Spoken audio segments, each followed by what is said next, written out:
हाँ, अब तू बता कि इतना अरसा कहाँ गायब रहा। सुना था लाहौर में पुलिस तेरे पीछे लगी रही थी और शुजा की बीवी रजिया भी तुझे मिल गई थी। फिर तू उसे मुल्तान के एक होटल में छोड़कर गायब हो गया था। मैं चौंक गया। कहा, ओह, तुझे ये सब कुछ कैसे पता चला? नरगिस बोली, मैं कसूर तो जाती रहती हूँ और तुम गुलाम अली के बारे में तो जानते हो, हमारा रिश्तेदार ही होता है। वहाँ उसकी मनियारी की दुकान है, उससे मुझे तेरे बारे में मालूम हो जाता था। वैसे मैं रजिया को भी जानती हूँ, 2 महीने पहले उससे मुलाकात हुई थी, उसने भी मुझे सब कुछ बता दिया। आजकल वो इचरे में रह रही है, ऐश कर रही है। मैंने पूछा, किसके साथ? नरगिस बोली, रहती तो वो अकेली ही है, लेकिन पता नहीं किन किन लोगों से उसका मिलना जुलना है। शानदार कोठी है, कार है, दौलत की भी उसके पास कमी नहीं। मेरे लिए ये सनसनीखेज इत्तला थी। मैंने नरगिस से पूछा, तुम उसे कैसे जानती हो? वो बोली, जब तुम कसूर से भागे थे तो शहर का बच्चा बच्चा उससे वाकिफ हो गया था। उन दिनों पुलिस ने भी उसे बड़ा तंग किया था और वो अपना मकान बेचने की कोशिश कर रही थी, और इत्तेफाक से ये मकान गुलाम अली ने ही खरीदा था। जिस दिन मकान का सौदा हुआ मैं भी वहीं थी, और इस तरह रजिया को पता चल गया कि मैं तुम्हारी खालाजाद हूँ। उसके बाद भी वो एक मर्तबा कसूर आई थी। उस वक्त भी मेरी उससे मुलाकात हुई थी, और 2 महीने पहले मैं लाहौर गई थी। वहाँ अनारकली में उससे मुलाकात हो गई। उसने मुझे पहचान लिया और कार में बिठाकर अपने घर ले गई। मैं 2 दिन उसके पास रही। उस वक्त तेरे बारे में उसने सब कुछ बताया कि कैसे तू उसे मुल्तान के होटल में छोड़कर गायब हो गया था। मैंने कहा, बस वहीं से मेरी बर्बादी शुरू हुई थी। उसके 2-3 रोज के बाद मुझे अगवा करके हिंदुस्तान पहुंचा दिया गया, और वहां जो कुछ मेरे साथ हुआ वो बयान करने के लिए कई रोज दरकार हैं। पिछली रात मैं न जाने किस तरह सरहद पार करके यहाँ पहुंचा हूँ। मेरी टांग में गोली भी लगी थी, वो तकलीफ अब तक बर्दाश्त कर रहा हूँ। नरगिस बोली, तूने पहले क्यों नहीं बताया? जख्म पर पट्टी बांध देती। मैंने कहा, मैंने तो बड़े जख्म खाए हैं, ये तो मामूली सी खराश है, खुद ही ठीक हो जाएगी। मैंने सुना है कि मेरे जाने के बाद पुलिस ने तुम लोगों को भी परेशान किया है, लेकिन आज मेरा पैगाम मिलते ही तुम फौरन मुझसे मिलने चली आई। पिछले हालात को देखते हुए तो तुम्हें मिलने से इनकार कर देना चाहिए था। नरगिस ने कहा, आज कालू मुसल्ली ने तेरे बारे में बताया तो मुझे यकीन नहीं आ रहा था। मैं तो समझी थी कि शायद वो मुझे धोखे से जंगल में ले जाना चाहता है, इसलिए मैंने अपने लिबास में छुरी भी छुपा ली थी। मैंने पूछा, वैसे ये कालू मुसल्ली बंदा कैसा है? नरगिस बोली, हरामजादा है, लेकिन वो तुम्हारे बारे में किसी के सामने जबान नहीं खोलेगा। चंद रोज पहले मैंने कालू मुसल्ली और जाने को मौलवी जी के घर में चोरी करते हुए रंगे हाथों पकड़ा था। मैंने कहा, रमजान यानी तुम्हारा शौहर? वो बोली, हाँ, ये जाना भी इन मुसल्लियों के साथ मिलकर चोरियां करता रहता है। ये तो इत्तेफाक है कि उस रात मैंने उसे पकड़ लिया। मौलवी साहब की बेटी की शादी होने वाली है। उस रोज घर के सब लोग कपड़ा लत्ता खरीदने लाहौर गए हुए थे। गांव में एक और शादी की तैयारी भी हो रही थी, और मैं आधी रात के वक्त उस घर से वापस आ रही थी कि मौलवी जी के घर में टॉर्च की रोशनी दिखाई थी। ये अलग बात है कि मैंने किस तरह हिम्मत से काम लेकर उन्हें ललकारा, और कालू मुसल्ली मेरे हत्थे आ गया। मैंने उसके चेहरे से ढाटा उतार दिया। दूसरा आदमी भाग गया था, मगर कालू मुसल्ली ने बताया कि वो जाना है। अगर मैंने उसे लोगों के हवाले किया तो रमजान भी बच नहीं सकेगा। मैंने उसे भी छोड़ दिया, और जो चीजें वो चोरी करके ले जा रहे थे वो वापस रखवा दी। बहरहाल इस तरह ये दोनों मेरे काबू में हैं। मैंने कहा, इसलिए रमजान तुमसे दबा हुआ है?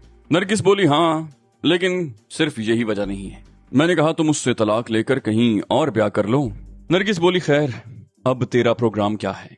तू ज्यादा दिन तो यहाँ नहीं रह सकता, किसी न किसी की नजरों में आ जाएगा। मैंने कहा, तुमने बताया था कि 2 महीने पहले रजिया से मुलाकात हुई थी। मेरे बारे में उसके ख्यालात क्या थे? क्या वो मुझे धोखेबाज समझती है? नरगिस बोली, धोखेबाज तो समझती है, क्योंकि तू उसे धोखा देकर ही भागा था। लेकिन उसकी बातों से मैंने अंदाजा लगा लिया है कि अगर तू अब भी उसे मिल जाए तो वो तुझे दिल में बिठा कर रखेगी। लेकिन मैं तुझे ऐसा कोई मशवरा नहीं दूंगी, उससे दूर ही रहने की कोशिश कर तो अच्छा है। मैंने कहा, मजबूरी है, हम चंद रोज उसके पास रहेंगे और फिर अपना कोई बंदोबस्त कर लेंगे। मेरे पास ये जेवरात हैं, इन्हें बेचने के बाद हमें किसी की मोहताजी नहीं रहेगी। मैंने कहते हुए थैला उसके सामने पलट दिया। इतने ढेर सारे जेवरात देखकर नरगिस की आंखों में चमक उभर आई। उसने एक हाथ सीने पर रखते हुए गहरा सांस लिया। हाय अल्लाह, क्या ये सब असली है? वो जेवरात उठा उठा कर देखने लगी। मैंने कहा, खालिस सोने के, और इनमें जड़े हुए हीरे भी असली हैं। एक एक जेवर लाखों रुपए का है। उसने एक लॉकेट उठा लिया। उसमें एक अंगूठे के नाखून के बराबर बड़ा और छोटे छोटे लातादाद हीरे जड़े हुए थे, जो लालटेन की रोशनी में भी जगमगा रहे थे। उसने लॉकेट अपने गले से लगाकर देखा। उसके होंठों पर बड़ी गहरी मुस्कुराहट थी। बोली, इनके लिए शौहर और गांव तो क्या, मैं दुनिया भी छोड़ सकती हूँ। उसने एक भारी कंगन उठाया और उसे उलट पलट कर देखने लगी। मैंने कहा, दुनिया छोड़ देने के बाद ये सब कुछ तेरे किसी काम का नहीं रहेगा। नरगिस बोली, तू मुझे डरा नहीं, मैंने तो कभी ख्वाब में भी ऐसी चीजें नहीं देखी थी। अम्मा अब्बा ने शादी पर जो 4 चूड़ियां और कांटे टिक्का दिया था वो तो शादी के बाद 1 साल के अंदर ही अंदर बिक गए थे। और ये सब, मैंने कहा ये सब तुम अभी नहीं पहन सकती, लाहौर जाकर हम इनमें से कुछ चीजें बेच देंगे और बाकी। वो बोली बाकी मैं पहनूंगी, और ये लॉकेट तो मैं किसी सूरत नहीं बेचूंगी। उसने वो लॉकेट दोबारा उठा लिया, उसे उलट पलट कर देखा और गले में पहन लिया। बोली कैसी लग रही हूँ? मैंने कहा बहुत अच्छी। और फिर ठीक उसी वक्त बाहर लकड़ी के गेट पर किसी के कूदने की आवाज आई। वो अपने गले से लॉकेट उतारते हुए बोली छुपा लो, जल्दी करो, वो हरामी चोरी छुपे अंदर आने की कोशिश कर रहा है। मैंने खेस पर फैले हुए तमाम जेवरात समेट कर थैले में डाल लिए। उस वक्त मेरे दिल की धड़कन भी तेज हो गई थी। जरूरी नहीं था कि वो रमजान ही हो, कोई और भी हो सकता था। मैंने थैला तकिए के नीचे रखा और उठकर दरवाजे के पीछे दीवार के साथ चिपक कर खड़ा हो गया। नरगिस भी उठकर जल्दी से बाहर निकल गई और फिर बाहर से जोर जोर से बोलने की आवाजें सुनाई दी। वो रमजान ही था जिसे इस तरह दीवार कूदने पर नरगिस डांट रही थी। उस वक्त किसी भैंस के डकराने की आवाज भी आई। वो दोनों अंदर आ गए। मैं भी दरवाजे के पीछे से निकल आया। रमजान शक आमेज नजरों से मुझे और नरगिस को देख रहा था। नरगिस बोली इस तरह क्या देख रहे हो? रमजान बोला मैंने तो कुछ नहीं कहा। नरगिस बोली खामोश रहने में ही तेरी भलाई है। मैं अब जा रही हूँ, सुबह आऊंगी और कल दिन में तुम्हें यहाँ का ख्याल रखना होगा, कोई इस तरफ ना आए। रमजान बोला सुबह सवेरे गुज्जर दूध लेने यहाँ आते हैं, मैं उन्हें कैसे रोकूंगा? नरगिस बोली उस वक्त तो नाजी कमरे में सोया होगा, तुम इस बात का ख्याल रखना कि उन गुज्जरों में से कोई इस कमरे का रुख न करे। बस अब मैं चलती हूँ। ये कहकर वो दरवाजे की तरफ बढ़ गई। हम दोनों भी उसके साथ ही बाहर आ गए। बाहर वाले गेट के करीब नरगिस ने मौका पाकर मेरे कान में कहा इसका ख्याल रखना, थैले पर इसकी नजर न पड़े। वो बाहर जाकर अंधेरे में गायब हो गई। मैं कुछ देर वहां खड़ा रहा और फिर कमरे में आ गया। रमजान भी गेट बंद करके अंदर आ गया। वो मेरी तरफ देखते हुए बोला बड़ी डाडी औरत है भाई तेरी ये खालाजाद बहन, बड़ी मुश्किल से जिंदगी गुजार रहा हूँ इसके साथ, पर क्या करूं, अगर मेरे अंदर ही कमजोरी न होती तो इसके 14 तबक रोशन कर देता। मैंने कहा ये बात तो है, मर्द में कमजोरी हो तो वो अपनी औरत पर भी काबू नहीं पा सकता। वैसे तेरा ये दांत कैसे टूटा? वो बोला पिंड में एक बंदे से लड़ाई हो गई थी, उसने मुक्का मार दिया, दांत पहले ही हिल रहा था, निकल गया। मैं मुस्कुरा कर रह गया। रमजान ने कहा सवेरे बांग वेले गुज्जर भैंसों का दूध निकालने आ जाते हैं, मैं बाहर हूंगा तो उन्हें अंदर आने का मौका नहीं मिलेगा। वो अपनी चारपाई उठाकर बाहर ले गया। मैंने दरवाजा फेर दिया और अपनी चारपाई पर लेट गया। थैला मैंने सरहाने के नीचे दबा लिया था। वैसे मुझे रमजान से किसी गड़बड़ की तवक्को नहीं थी। मैं कुछ देर तक मच्छरों से बरसरे पैकार रहा और फिर नींद की आगोश में पहुंच गया। अगले रोज शाम का अंधेरा फैलने के फौरन ही बाद गांव से रवाना हो गए। नरगिस ने मेरे साथ कसूर शहर तक जाने के लिए रमजान से क्या बहाना किया मुझे उसका इल्म नहीं। कसूर शहर वहां से 4-5 मील के फासले पर था। उस वक्त शहर की तरफ से तो रेड़े ट्रैक्टर ट्रॉलियां वगैरह आ रही थी, लेकिन शहर की तरफ जाने वाली कोई सवारी नहीं थी। हम सड़क से काफी हटकर खेतों के साथ साथ चलते रहे। जब हम शहर पहुंचे तो एक मस्जिद से इशा की अजान की आवाज सुनाई दे रही थी। बाजार खुले हुए थे, खासी चहल पहल थी। मेरा दिल उस वक्त तेजी से धड़क रहा था। मैं कई साल इस शहर में रहा था, बहुत से लोग मुझे जानते थे। मुझे यही धड़का लगा हुआ था कि अगर किसी ने मुझे पहचान लिया तो गड़बड़ हो जाएगी। नरगिस एक जनरल स्टोर में दाखिल हुई। खासी बड़ी दुकान थी। मालिक के अलावा 2 मुलाजिम भी थे। 2-3 दुकानों में 3-4 ग्राहक भी मौजूद थे। उनमें एक मर्द और 2 औरतें थीं। मैंने दुकान के मालिक गुलाम अली को फौरन पहचान लिया। वो हमारा दूर का रिश्तेदार भी था, मगर माजी में उससे मेरी बहुत कम मुलाकात होती थी। मैंने तो उसे पहचान लिया था, लेकिन वो मुझे नहीं पहचान सका था। इसकी वजह शायद ये थी कि जब मैं कसूर में रहता था उस वक्त मेरी उम्र 16 साल के लगभग थी। उसके बाद कई साल लाहौर में रहा, फिर फैसलाबाद और सियालकोट में भी रहा और चंद महीने हिंदुस्तान में गुजार कर आया। उम्र में तकरीबन 7 साल इजाफे से मेरे अंदर बहुत सी तब्दीलियां आ चुकी थीं। बढ़ती हुई उम्र के साथ साथ चेहरे में भी थोड़ी बहुत तब्दीली आ जाती है और सर पर बाल न होने की वजह से मेरी हैयत बिल्कुल ही बदल गई। नरगिस कुछ देर गुलाम अली से बातें करती रही, फिर मुझे इशारा करती हुई दुकान से बाहर आ गई। चंद गलियां घूमने के बाद हम गुलाम अली के मकान पर पहुंच गए। उस मकान में दाखिल होते हुए मेरा दिल यकबारगी धड़क उठा। ये शुजा वाला मकान था, जहां मेरी जिंदगी का कुछ अरसा गुजरा था। गुलाम अली की बीवी ज़ैनब बड़े खुलूस से मिली। नरगिस पहले भी यहाँ आती रहती थी, बच्चे भी उससे बेतकल्लुफ थे। 10 बजे के करीब गुलाम अली भी दुकान बंद करके आ गया। नरगिस ने उसे दुकान पर ही मेरे बारे में ये फर्जी कहानी सुना दी कि मैं रायविंड में दूर के किसी रिश्तेदार का बेटा हूँ और ये कि मेरा जहनी तवाजुन दुरुस्त नहीं। मैं आज सुबह जाने कैसे गांव पहुंचा था, वो मुझे साथ लेकर आई है ताकि सुबह सवेरे रायविंड जाने वाली ट्रेन पर बिठा दिया जाए। अगले रोज सुबह सवेरे नाश्ता करते ही हम घर से निकल खड़े हुए। गलियों से निकलकर चौक पर पहुंचते ही हम रेलवे स्टेशन की बजाय लारी अड्डे की तरफ जाने वाले तांगे पर बैठ गए। नरगिस ने गुलाम अली को बताया था कि मुझे ट्रेन में रायविंड जाने वाले किसी मुसाफिर के हवाले करके वापस आ जाएगी। लाहौर जाने वाली बस फौरन ही मिल गई। बस में पहले से बैठे हुए एक आदमी ने चौंक कर मेरी तरफ देखा। चौंका मैं भी था, मगर मैंने फौरन ही अपनी कैफियत पर काबू पा लिया। मैंने उस आदमी को पहचान लिया था। कसूर में रहते हुए आखिरी दिनों में जिस फैक्ट्री में मुलाजिम था, ये शख्स वहीं लेबर सुपरवाइजर था। मेरा दिल अगरचे तेजी से धड़क रहा था, लेकिन मैंने दोबारा उसकी तरफ देखा तक नहीं और नरगिस से इस तरह बातें करने लगा जैसे हम किसी घरेलू मसले पर बहस कर रहे हों। वो शख्स भी अपने साथी से बातें करने लगा, लेकिन वो बार बार मेरी तरफ देख रहा था और आखिरकार जब उससे न रहा गया तो वो अपनी सीट से उठकर हमारी तरफ आ गया। उसने मेरी तरफ देखते हुए पूछा, माफ करना भाई, तुम्हारा नाम मोहम्मद नजीर है? मैंने अपनी अंदरूनी कैफियत पर काबू पाने की कोशिश करते हुए कहा, नहीं जी, मेरा नाम आरिफ हुसैन है। क्यों, क्या बात है? कोई बात नहीं, बस मुझे वहम हो गया था। वो दोबारा अपनी सीट पर बैठ गया, लेकिन रास्ते में भी वो बार बार मेरी तरफ देखता रहा। बस बड़ी कुशादा सी थी। 2 घंटों का ये सफर बड़ा तकलीफ दह साबित हुआ। हम समनाबाद मोड़ पर बस से उतर गए। वो आदमी भी अपने साथी के साथ वहीं उतरा था और अब भी उलझी हुई नजरों से मेरी तरफ देख रहा था। नरगिस फौरन ही एक रिक्शे की तरफ बढ़ गई। उसने रिक्शे वाले से बात की और मुझे इशारा कर दिया।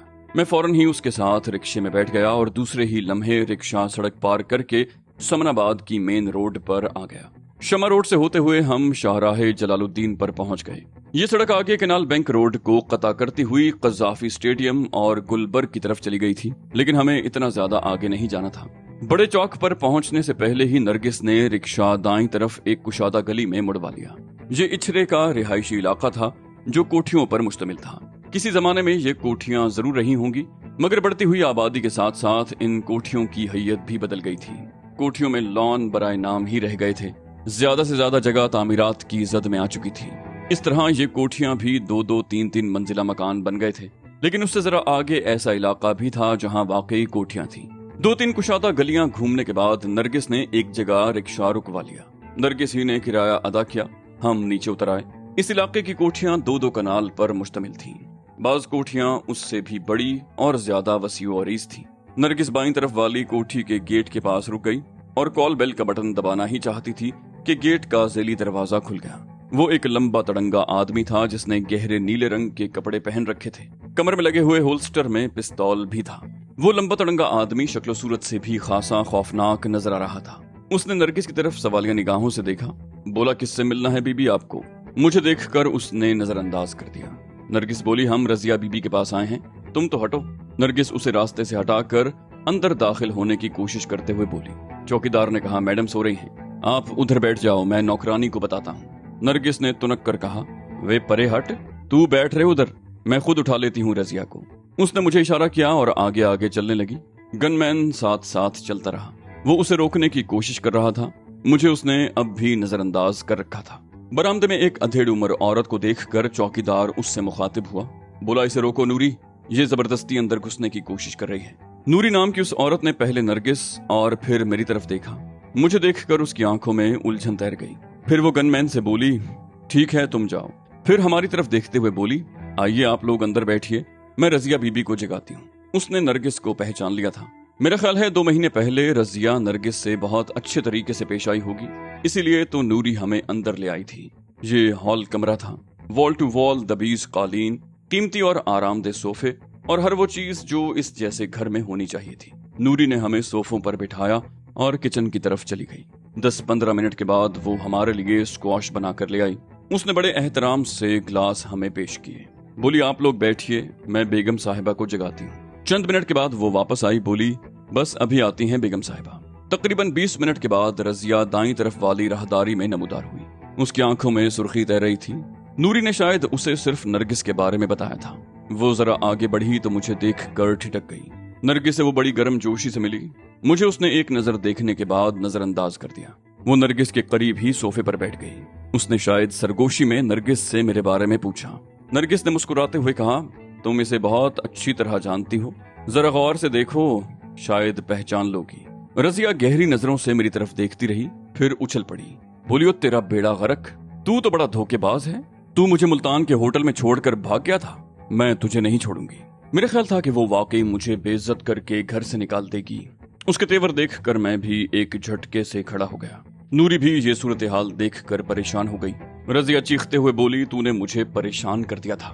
मैं उस रोज सारा दिन होटल में भूखी प्यासी बैठी रही। मैं तो समझी थी कि शायद तुझे पुलिस ने पकड़ लिया है, और फिर मेरे साथ जो कुछ हुआ। रजिया के बारे में मेरे तमाम खदशात बेबुनियाद निकले। वो तो मेरे लिए ही परेशान रही थी, और मैं अगरचे उसे धोखा देकर भागा था, मगर उसकी हमदर्दियां उस वक्त भी मेरे साथ थी। वो मेरी तरफ देखते हुए बोली, तूने अपनी क्या हालत बना रखी है? कहाँ रहे इतने अरसे? कितने कमजोर हो गए हो? मेरे मुंह से बेख्तियार कहकहा निकल गया।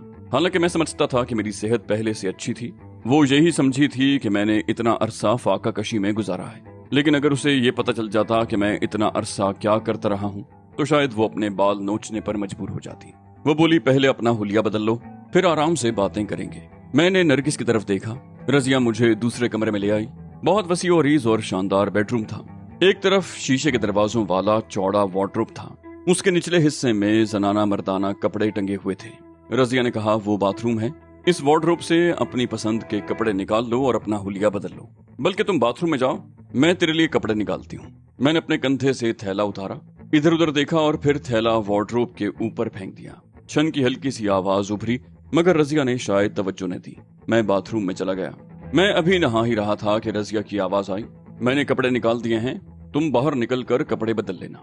मैंने कपड़े पहने और ड्रेसिंग टेबल के सामने खड़ा हो गया। 2 दिन का शेव बड़ा हुआ था, सर के बाल तो थे नहीं। रजिया और नरगिस हॉल कमरे में बैठी चाय पीते हुए बातें कर रही थी।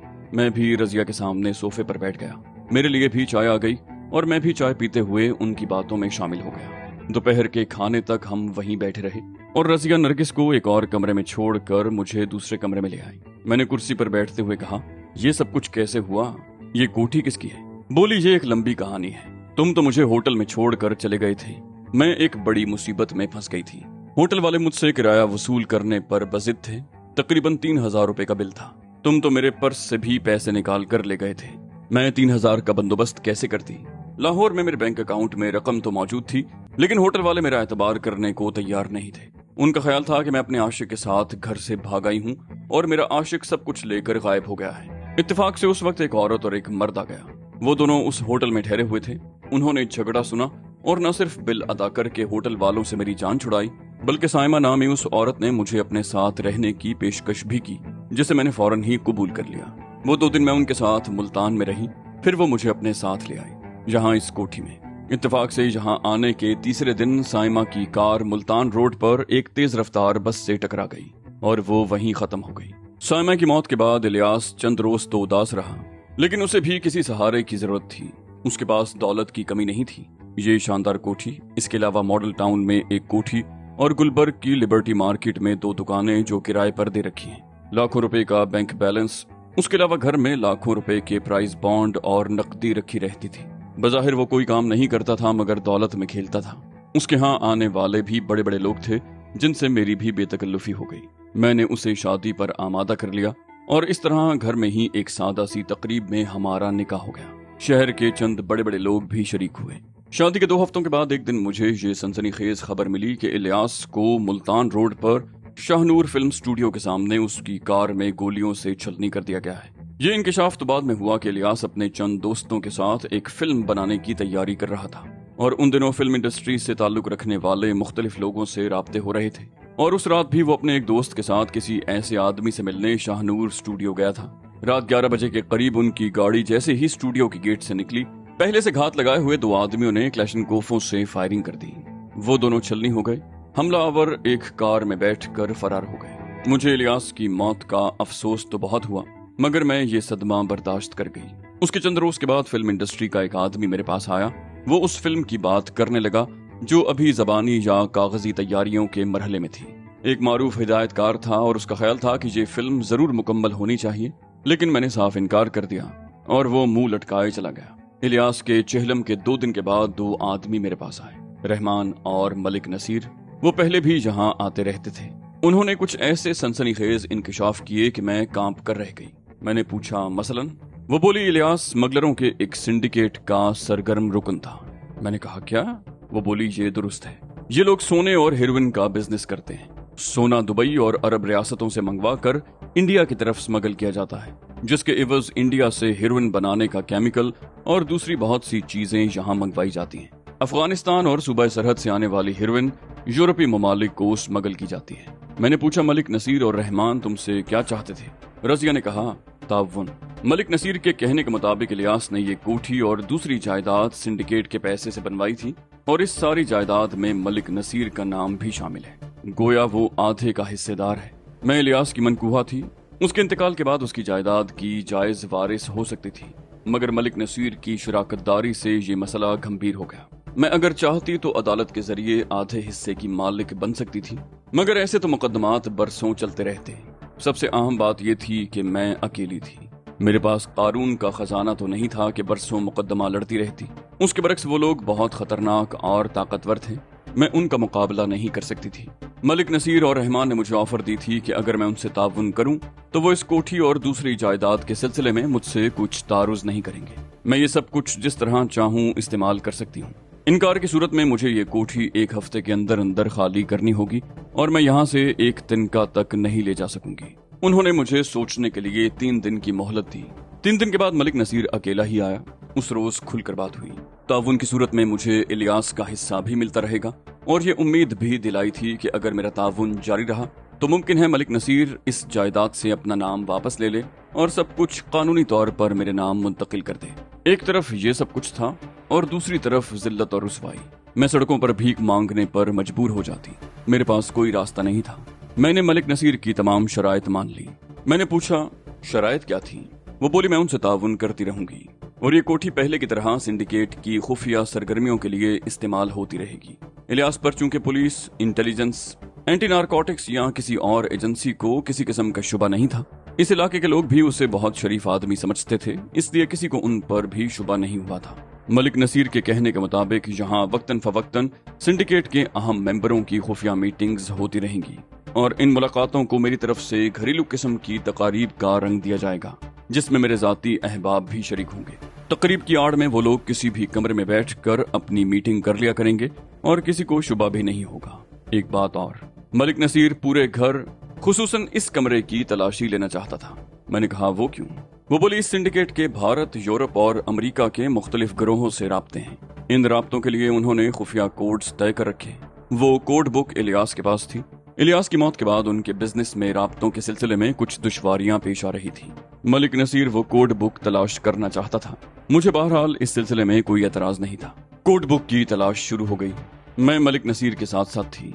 इस कमरे का कोना कोना छान मारा गया। ऐसी कोई जगह नहीं छोड़ी गई जहां किसी खुफिया खाने का शुबा हो सकता। दूसरे कमरों को भी देखा गया, लेकिन वो कोड बुक नहीं मिली।